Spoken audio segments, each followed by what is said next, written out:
जी सुंदर लग रहा है ये तो, बहुत सॉफ्ट है ये। बहू ये मैं हमारी डेजी के लिए लाई हूँ। हाँ मम्मी जी अच्छा लग रहा है। अरे बहू खड़ी क्यों है? देख क्या गिरा है रसोई में, कोई बिल्ली तो नहीं बढ़ गई? जा जल्दी जाकर देख। हे भगवान, माँ जी तुम्हारी हिम्मत कैसे हुई मेरी रसोई में आने की? हाथ तक धुलने नहीं आते, कहाँ कहाँ हाथ लगा दिए। देख ली बहू बिल्ली, ये बिल्ली थी। बस एक रोटी लेने आई थी बहू, भूख लग रही थी। अरे तुम्हारा पेट है या खड्डा जो भरता ही नहीं है? कितनी रोटी खाओगी बुढ़ापे में? अभी 4 घंटे पहले तो खाई थी। बहू सुबह एक रोटी खाई थी चाय के साथ। अरे एक रोटी कम है क्या? बैठे बैठे कैसे भूख लग जाती है? कोई काम धाम तो है नहीं। बहू मैं कहाँ काम करूँ तू बता, मेरे पे तो कढ़ाई ना हुआ जावे। भूख लग रही थी, इस मारी आ गई एक रोटी लेने। तो यहाँ रसोई में आने की क्या जरूरत थी? आवाज दे देती, बता देती मुंह से तो हम दे देते। यहाँ रसोई में गंदा करने की क्या जरूरत थी? तुमसे कितनी बार कहिए कि पूरे घर में मत घूमा करो, अपने कमरे में बैठी रहा करो, कुछ चाहिए तो वहीं से आवाज दे दिया करो। पर तुम्हारी समझ में ना आए, पूरे घर में ताका झाकी करती फिरती हो। मैं सब जानती हूँ माँ जी, कल बेटी आएगी ना तुम्हारी, उसके लिए ये आटा दाल चीनी ये भरने आई थी ना, ये चुरा कर ले जा रही थी। बहू जब से तू आई है शादी करके, सब कुछ तेरे हाथ में दे दिया। ये दाल चीनी क्या दूंगी मैं बेटी को?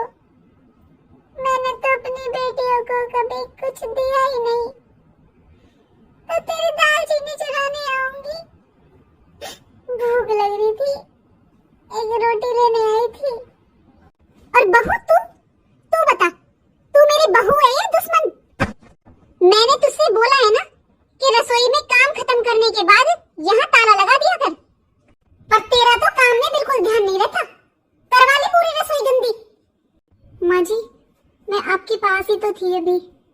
ठीक है बहू, कल दादा का श्राद्ध है तो रसोई को अच्छे से साफ कर लेना। मम्मी जी मैंने सुबह ही तो साफ की थी। वो तो मुझे भी पता है बहू तूने साफ की थी, पर वो सुबह की थी ना। अब पूछ ले खुद ही, कहाँ कहाँ हाथ लगाया, कहाँ कहाँ गंदगी फैलाई है, कर ले साफ। माँ जी तुम यहाँ खड़ी रहोगी? अपने कमरे में जाओ और वहीं से आवाज दिया करो कुछ चाहिए तो। ऐसे घर में मत ताका झाकी करती फिरा करो, और रसोई में दोबारा आने की कोई जरूरत नहीं है, हमसे नहीं होती बार बार सफाई। अब ये क्या कर रही हो? एक रोटी ले बहू, एक ना ये सारी रोटी ले जाओ, वैसे भी खराब होगी ना, कोई नहीं खाएगा। अब बहू पूरी रसोई ढंग से साफ कर देना, कल बड़ा श्राद्ध है, दादा का श्राद्ध है। दादी जी आप खड़े हो जाइए, चलिए मैं आपके लिए गरम रोटी बनाती हूँ। वैसे भी ये ठंडी हो चुकी थी और ये नीचे भी गिर चुकी है। नहीं बहू, मैं सही रोटी ले लूंगी, कोई बात नहीं। लो दादी जी रोटी। लेकिन दादी जी सब्जी तो खत्म हो गई, अब किससे खाओगे? बहू बुढ़ापे में तो बस पेट भरना है, पानी से खा लूंगी मैं, सब्जी की जरूरत नहीं है मुझे। लो दादी जी आप ये दूध ले लो थोड़ा, इसके साथ खा लो, पानी से तो रोटी नहीं खाई जाएगी आपसे। नहीं बहू कोई बात नहीं, रहने दे। दादी जी आप ये रोटी भी मुझे दीजिए, आप चलिए अपने रूम में, मैं लेकर आती हूँ आपके पास। ठीक है बेटा चल। वो मम्मी जी दादी जी के लिए है थोड़ा सा दूध, वो सब्जी खत्म हो गई थी ना इसलिए। मुझे दे ये दूध। पहले तो ये बता तूने रसोई साफ की? बस मम्मी जी अभी जा ही रही थी, वो दादी जी के लिए भूख लगी थी, उन्हें तो एक रोटी बनाई थी बस। रोटी तो बनी हुई रखी थी, फिर तूने गरम क्यों बनाई है? माँ जी कभी अपने जमाने में भी खाई थी इतनी रोटी?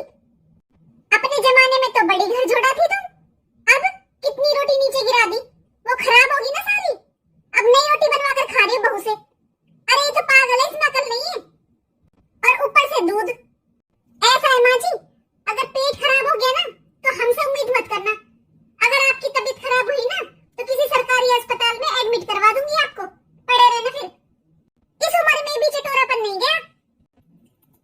बहू, आज पता होता कि तू ऐसा व्यवहार करेगी मेरे साथ तो कभी भी सब कुछ तेरे नाम नहीं करती।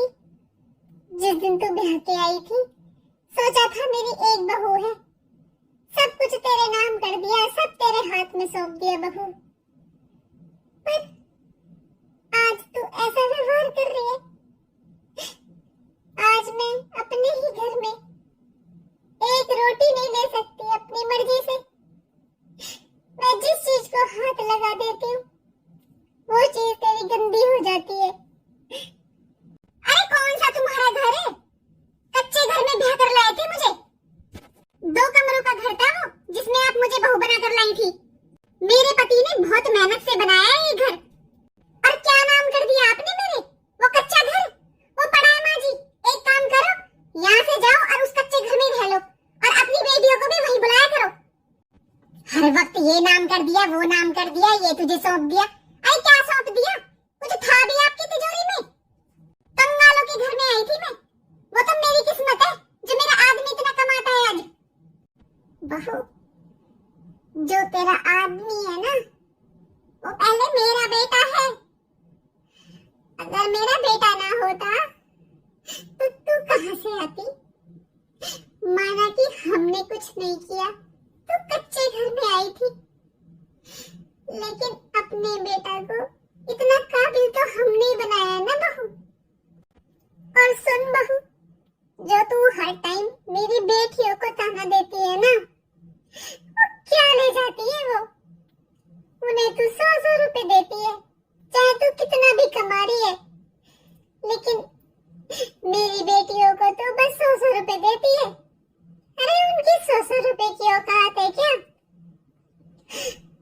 और सुन बहू, अगर ये घर कंगालों का था ना, यहाँ कुछ नहीं था, तो तू कौन से राजघराने से आई थी? ये सब तेरा करवाया हुआ कलेश है। खुश होगी ना तू अब? ये दूध रहने दे और 1 गिलास पानी लाकर दे दे, खा लेगी रोटी। पर माँ जी पानी से रोटी? हाँ बहू, ला 1 गिलास पानी दे दे। अरे जब भूख लगती है ना तब रोटी पानी के साथ भी बहुत स्वाद लगती है बहू। ला बहू, रोटी मैं ले जाती हूँ, तो बस 1 गिलास पानी ला दे। लो दादी जी पानी। 1 रोटी, 1 गिलास पानी, 1 रोटी, 1 गिलास पानी। दादी जी की कितनी याद आ रही है मुझे। कल दादी जी का श्राद्ध है। घर में माँ जी ने कितना बड़ा प्रोग्राम रखा है। ऐसे नहीं लग रहा है जैसे कि दादी जी का श्राद्ध है। ऐसा लग रहा है मानो कोई फंक्शन है, कोई शादी ब्याह है। जीते जी दादी जी को 1 रोटी नसीब नहीं हुई, और आज मरने के बाद ये पकवान बन रहे हैं उनके लिए। बहू जी, मम्मी जी आई। जी मम्मी जी। हाँ बहू, मैं बताना भूल गई थी, कल तेरी दादी सास का श्राद्ध है। हाँ मम्मी जी, मुझे याद था। ठीक है बहू, तो सुबह जल्दी उठ जाना, कल बहुत खाना बनाना है। तेरी ननद भी आएगी कल, और दोनों बुआ भी आएंगी। आस पड़ोस की भी 2-4 औरतें हो जाएंगी, और 2-4 रिश्तेदार होंगे। तो देख ले बहू, 20-25 लोगों का खाना है। और खाने में खीर बना लेना, थोड़ा हलवा बना लेना, पनीर की सब्जी बना लेना, और छोले मैंने भिगो दिए हैं, छोले की सब्जी बना लेना और पूरी बन जाएंगी। और बहू, खाना थोड़ा ढंग से बनाना, कभी थोड़ा थोड़ा बना दे और कम पड़ जाए, ज्यादा ज्यादा बनाना। मम्मी जी, इतना सारा खाना कैसे बनाऊंगी मैं? देख बहू, खाना तो घर पर ही बनाना पड़ेगा, क्योंकि ये श्राद्ध का खाना है, पंडित जी खाने आएंगे घर में, तो मैं ये हलवाई से नहीं बनवा सकती, ये तो घर की औरतें बनाती हैं। पर मम्मी जी, बहू परवर कुछ नहीं, चल हलवा मैं बना दूंगी, बाकी सारा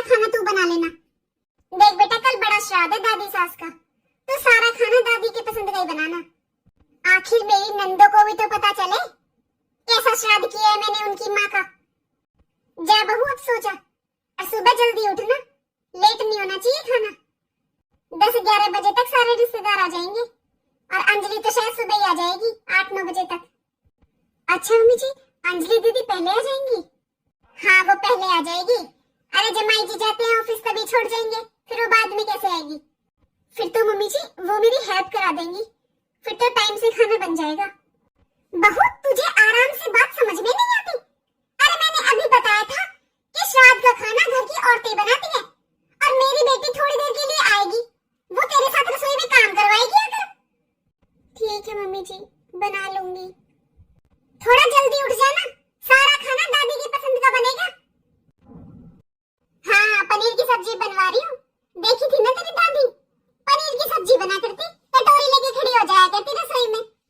हाँ मम्मी, दादी थी तो पूरी चटोरी। चल अंजलि सो जा तू भी, सुबह टाइम से आ जाना बेटा। हाँ मम्मी, पर घर पे खाना भाभी बना लेंगी मम्मी। हाँ अंजलि तेरी भाभी काम तो सारा कर लेती है, तू आ जाना थोड़ा जल्दी, बैठ कर 2 बातें कर लेंगे माँ बेटी। फिर वो तेरी बुआ आ जाएंगी और सारे रिश्तेदार आ जाएंगे, फिर ये सोचेंगे कि दोनों माँ बेटी कमरे में बढ़ रही है ना? तो तू थोड़ा जल्दी आ जाना। हाँ मम्मी 8-8:15 तो बज ही जाएंगे, वही टाइम होता है ऑफिस का, उससे पहले तो कैसे आऊंगी? चल ठीक है, फिर तू भी सो जा। हाँ मम्मी ठीक है, नमस्ते मम्मी। नमस्ते बेटा नमस्ते, हमेशा खुश रहे। और सब ठीक है अंजलि तेरी ससुराल में? हाँ बुआ जी। अरे बहन जी क्या बताऊं, बड़ी किस्मत वाली है हमारी अंजलि, बहुत अच्छी ससुराल मिली है इसे। इसकी ससुराल में तो नौकर चाकर लगे हुए हैं बहन जी, कोई काम नहीं करना पड़ता मेरी अंजलि को। और दामाद जी वो तो इतने अच्छे हैं बहन जी, इसे विदेश ले जाते हैं घुमाने हवाई जहाज से। और तो और अभी इसका जन्मदिन था ना बहन जी, तो देखो दामाद जी ने कितनी मोटी चैन बनवाई है इसके लिए। लेकिन मम्मी जी ये चेन तो आपने बनवाई थी ना दीदी के लिए? वो मम्मी जी मैं इसलिए आई थी, आपने बोला था ना आप हलवा बना दोगे, बस हलवा रह गया मम्मी जी, आप वो बना दो। चल आ रही हूँ मैं। आप बैठो बुआ जी, मैं बनवा देती हूँ भाभी के साथ हलवा, मम्मी आपके साथ बैठी हुई है ना। बहन जी मैं तो बहू और बेटी में फर्क ही नहीं करती, मेरे घर का तो ऐसा ही माहौल है। देखो एक आपका टाइम था, आप लोग कभी मेरी मदद नहीं करते थे रसोई में, मेरी बेटी तो सारा काम करवाती है बहू के साथ। और आज भी बहन जी मैंने बहुत खर्चा किया है, देखना मैंने क्या क्या बनवाया है। मीठे में खीर और हलवा तो घर पर बनाया है बहू ने, बाकी गुलाब जामुन और इमरती दुकान से लाएंगे तुम्हारे भैया। माँ जी को पसंद थी ना इमरती बहुत ज्यादा। पनीर की सब्जी, छोले, पूड़ी सब बनवाया बहन जी। माँ जी का तो आपको पता है ना, उनको थोड़ा खाने पीने का ज्यादा शौक था। भाभी इतना खर्चा क्यों किया आपने? वैसे भी श्राद्ध पर इतना खर्चा कौन करता है? अब बहन जी पैसा तो लगा है, पर कोई बात नहीं, यूं सोचा तुम्हारी भाई ने कि दोनों बहन खुश हो जाएंगी, उनकी माँ का इतना अच्छा श्राद्ध किया है, उनकी पसंद की सारी चीजें बनवाई है। अभी देखो बहू बना रही है खाना, पंडित जी भी बुलाए हैं, आते ही होंगे। हाँ बुआ जी ये तो है, बहुत खर्चा किया है पापा ने, वरना कौन करता है इतना बड़ा श्राद्ध। और बुआ जी मैंने तो मम्मी को बोल दिया था कि जैसी साड़ी मेरे लिए लाए ना वैसी देना बुआ जी को भी। मम्मी जी आ जाओ, पंडित जी आ गए। बहन जी चलो, पंडित जी के बाद आप दोनों झीम लेना। बुआ जी चलो। मैं तो अपनी बेटी में और नंदों में कोई फर्क नहीं करती, मैंने अपनी बेटी बुलाई है ना तो दोनों ननद भी बुलाई है। हाँ जी, करना भी नहीं चाहिए, क्योंकि आपकी बेटी से पहले आपकी नंदों का घर था ये। बाबा जो नंदों का घर है ना वो तो गांव में ही है पुराना, वहाँ तो हम जाते भी नहीं है, ये तो इनके भाई ने बनाया है अपनी मेहनत से। अरे बहू कहाँ रह गई, ले आ खाना। बहू तेरा दिमाग तो ठीक है, अरे मैंने इतना खाना बनवाया है, वो कहाँ है? ये तो एक सूखी रोटी और एक गिलास पानी ले आई, ये क्या अपमान है पंडित जी का? आपने अपनी बहू से हमारा अपमान करवाने के लिए हमें न्योता दिया था। पुत्री, श्राद्ध पितरों की शांति के लिए किया जाता है। शास्त्रों में कहा गया है कि इन 15 दिनों में सभी पितर धरती पर आते हैं और श्राद्ध तर्पण के द्वारा भोजन ग्रहण करते हैं। और बहू, हम पितरों की पसंद का खाना बनाते हैं श्राद्धों में और पंडित जी को खिलाते हैं। कहते हैं कि पंडित जी अगर भोजन कर ले तो समझो हमारे पितरों ने कर लिया। ऐसा करने से पितरों का आशीर्वाद मिलता है। और घर में इतना खाना बनवाया है तो ये क्या लेकर आई है? अरे जैसे पितर नाराज होते हैं और वो श्राप देते हैं, ऐसे ही पंडित जी भी श्राप देते हैं। पंडित जी, अभी आपने कहा ना कि जो हमारे पितरों को पसंद होता है वही खाना बनाते हैं हम, क्योंकि श्राद्ध तर्पण के द्वारा हमारे पितर ही भोजन ग्रहण करते हैं। वैसे तो तू दादी है, तुझे सब पता है, फिर ये सब क्या है? पंडित जी, आज दादी जी का श्राद्ध है और मैंने बहुत सारा खाना बनाया है, लेकिन वो सब बस बुआ जी के लिए, दीदी के लिए और रिश्तेदार और जो आस पड़ोस वाले आ रहे हैं ना, उनके लिए बनाया है। क्योंकि पंडित जी, मम्मी जी कहते हैं कि जो आप भोजन ग्रहण करोगे ना, वही पितरों तक जाएगा, वही दादी जी के पास तक जाएगा। हाँ तो मम्मी जी, दादी जी को तो यही पसंद था ना, क्योंकि दादी जी तो हमेशा एक सूखी रोटी पानी के साथ ही खाती थी। पंडित जी, मैंने कुछ गलत कहा क्या? अब दादी जी को जो पसंद था वही भोजन तो मैं आपको खिलाऊंगी ना। श्राद्ध तर्पण पितरों की शांति के लिए होता है ना, तो ये एक सूखी रोटी और एक गिलास पानी, ये भी दादी जी की आत्मा की शांति के लिए है, क्योंकि उन्हें यही पसंद था। पंडित जी, आप ऐसा ही खाना देती थी ना मम्मी जी दादी जी को? तो वक्त की सब्जी रोटी तो दूर माँ जी, आप उन्हें एक रोटी से दूसरी रोटी तक नहीं देते थे। माँ जी, शायद आप भूल गए हो, लेकिन मुझे याद है वो दादी जी का आखिरी समय, जब वो आपसे एक रोटी मांग रही थी, लेकिन आपने उन्हें एक रोटी तक नहीं दी।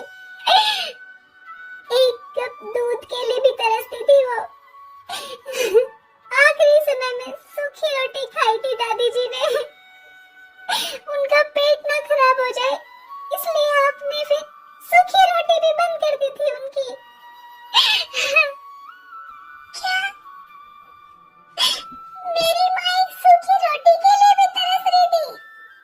हाँ बुआ जी, पहले दादी जी को एक रोटी सुबह, एक रोटी दोपहर और एक रोटी शाम को तो मिलती थी, लेकिन उनके आखिरी समय में उनका पेट ना खराब हो जाए, इसलिए माँ जी ने उनकी वो 3 रोटियां भी बंद कर दी थी। बस उन्हें दिन में एक रोटी देते थे। पर आज श्राद्ध के नाम पर ढोंग करने के लिए इतने पकवान बनवा रहे हो आप। आपको क्या लगता है माँ जी, दादी जी की आत्मा को शांति मिलेगी ये सब देखकर? श्राद्ध पितरों की शांति के लिए होता है माँ जी, लेकिन कुछ लोग जीते जी तो एक रोटी के लिए भी तरसते हैं और उनके मरने के बाद उनके लिए 56 भोगों का भोग लगाया जाता है। ऐसे श्राद्ध तर्पण से पितरों को शांति नहीं मिलती माँ जी, बल्कि उनकी आत्मा को और दुख पहुंचता है। पुत्री, एक पल के लिए मुझे लगा था तुमने मेरा अपमान किया है, लेकिन तुम्हारी ऐसी सच्ची भावना देखकर अब मैं इस घर का भोजन ग्रहण नहीं कर सकता। जिस घर के बुजुर्ग भूखे प्यासे होकर इस दुनिया से गए हैं, उनकी आत्मा को श्राद्ध तर्पण से शांति नहीं मिलेगी। बहन जी, मुझे क्षमा करें और आज्ञा दें। देख लो बहन जी, ऐसी बहू है आजकल। और पंडित जी, उसके तो ज्यादा ही नखरे हो रहे हैं। आप कहाँ जा रही हो? बैठो, जीमो आप जीमो। ठीक है भाभी, माँ का श्राद्ध था इसलिए हम दोनों बहनें आ गई, अब हमें भी जाने दो। अरे बहन जी, ऐसे बहन बेटी घर से भूखे नहीं जाती। तुम्हारी माँ का श्राद्ध है और उनकी बेटी घर से भूखी जाए तो उन्हें क्या अच्छा लगेगा? अरे माँ बाप का ना सही, तुम्हारे भाई भाभी का घर तो है ये। भूखी मत जाओ बहन जी, वरना आपकी माँ भी भूखी रह जाएगी। भाभी, हम तो बस इस घर से भूखे जा रहे हैं, लेकिन हमारी माँ तो इस दुनिया से ही भूखी चली गई। भाभी, माँ को सब्जी कितनी पसंद थी, लेकिन आपने माँ को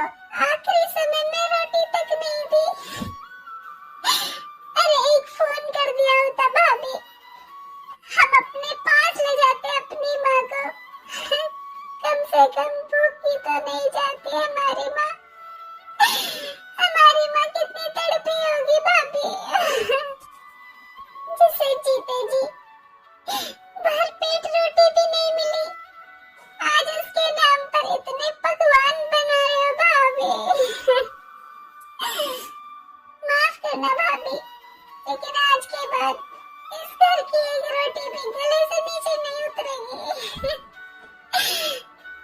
जब माँ मरी थी ना, तब उतना दुख नहीं हुआ जितना कि आज हो रहा है, ये सोचकर कि हमारी माँ इस दुनिया से भूखी प्यासी तड़पती गई है, वो भी 3 दिन बच्चे होने के बाद। कितना तड़पी होगी हमारी माँ। काश ये खाना उन्हें जीते जी खिला दिया होता आपने। मम्मी, मेरा भी अब यहाँ पर रुकने का मन नहीं है, मैं बाद में फिर कभी आ जाऊंगी, लेकिन अभी मुझसे ये खाना नहीं खाया जाएगा। मुझे नहीं पता था मम्मी, दादी दादी को आपने ऐसे तड़पाया है। मुझे माफ कर देना मम्मी जी, लेकिन सारी रात मुझे सपने में एक सूखी रोटी, एक गिलास पानी, एक सूखी रोटी, एक गिलास पानी, बस यही सब सुनाई दे रहा था मम्मी जी। प्लीज मुझे माफ कर देना।